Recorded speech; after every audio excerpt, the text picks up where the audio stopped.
Leksimizin devamını anlayış hürmetlik vatandaşım. Cenubi Deniz'de Yumşuçav yeni aeroportida sınaq tariqasida uçuş g'alaba qildi mavzuli xabar 1-ayning 6-kuni Dovitor betida e'lon qilindi. Bu xabar Jungoning maydoni ekan. Xabar mundaq boshlandi. 1-ayning 6-kuni Jungo Janubiy dengizda Yumşuçavda yeni qurilgan aeroportga sınaq tariqasida uçup Jungo hukumati shuningdek keyin sınaq tariqasida uchishning g'alaba qilganligini dalilladi. Xinhuaning xabariga asoslanganda 1-ayning 6-kuni Jungo hukumati 2 dona aviatsiya aeroplanini ishlatib, ilgirkiyen Hayko Milan aeroportidan ko'tarilib 2 soat uçuş orqali soat 10dan 21 minut o'tganda va soat 10dan 46 minut o'tganda 2 dona aeroplan Janubiy dengiz Yumşuçav orlida yangi yasalgan aeroportga tep-tinch qo'nib, tushdan keyin yana Haynandovning Hayko shahriga qaytib keldi. Bu aeroport Jungoning navbatda eng janub tarafida yasalgan aeroport edi.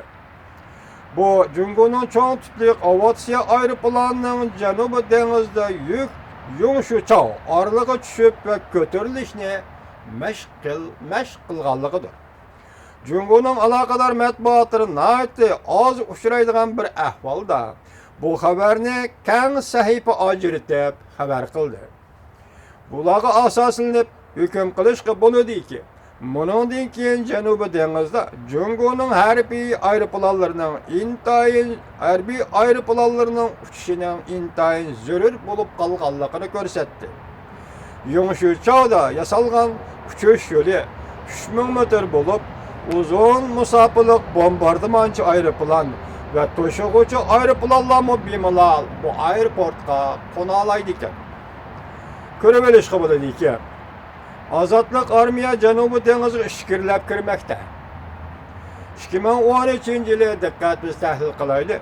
10-ayning 19-kuni Amerika Davlat Majlisida Jungoning dengiz kuchi to'g'risida guvohlik ilish yig'ini o'tkazilganda Amerika Davlat Majlisining shundaqla Amerika siyosiy yo'llarining ichida nopozdoq Arbob Ro'rabakir shundaq degan edi.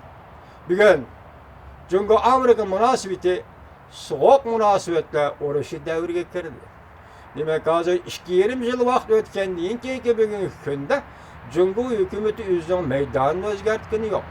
Endi u o'zining janubida, ya'ni Vyetnamga yaqin bir yerda aeroport yasab, avval aviatsiyani uchirdi. Keyin harbiy aeroplanlarni uchirishi mumkin.